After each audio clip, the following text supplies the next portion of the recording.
Assalamualaikum warahmatullahi wabarakatuh.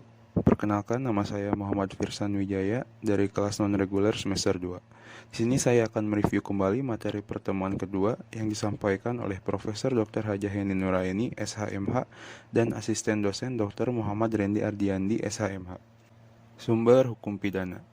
Hukum pidana adat atau hukum pidana tidak tertulis pada masa kolonial. Dasar hukum pidana adat adalah Pasal 131 ISJO Algemeen Bepalingen van Wetgeving dan didasarkan pada UU nomor 1 Darurat tahun 1951 pasal 5 ayat 3.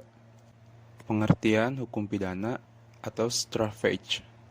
Pengertian hukum pidana yaitu terbagi menjadi dua, yaitu ada hukum pidana material dan hukum pidana formal. Hukum pidana material, keseluruhan peraturan yang membuat larangan atau keharusan bagi yang melanggarnya diancam dengan pidana. Mengatur tentang siapa-siapa yang dapat dimintai pertanggungjawaban diatur berdasarkan asas kesalahan.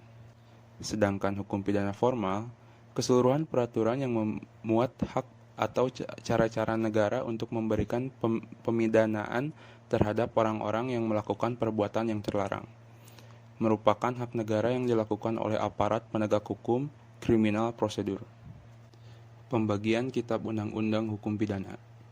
Bagian yang bersifat umum berlaku untuk seluruh lapangan hukum pidana, baik yang terdapat dalam KUHP maupun di luar KUHP, diatur dalam buku 1 yaitu pasal 103.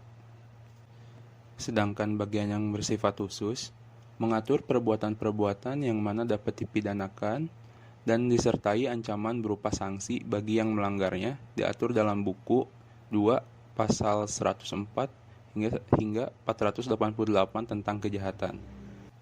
Berlakunya hukum pidana. Menurut waktu atau locus temporis didasarkan pada asas legalitas dalam KUHP diatur pada pasal 1 ayat 1, yaitu tiada suatu perbuatan dapat dipidanakan kecuali atas kekuatan aturan pidana dalam perundang-undangan yang telah ada sebelum perbuatan dilakukan. Ada dua konsekuensi, yaitu 1. Tindak pidana terlebih dahulu dalam rumusan undang-undang. Yang kedua, peraturan harus ada sebelum terjadinya tindak pidana. Sedangkan menurut tempat atau locus delicti, yaitu daratan negara, perairan laut, teritorial, udara di atas wilayah negara.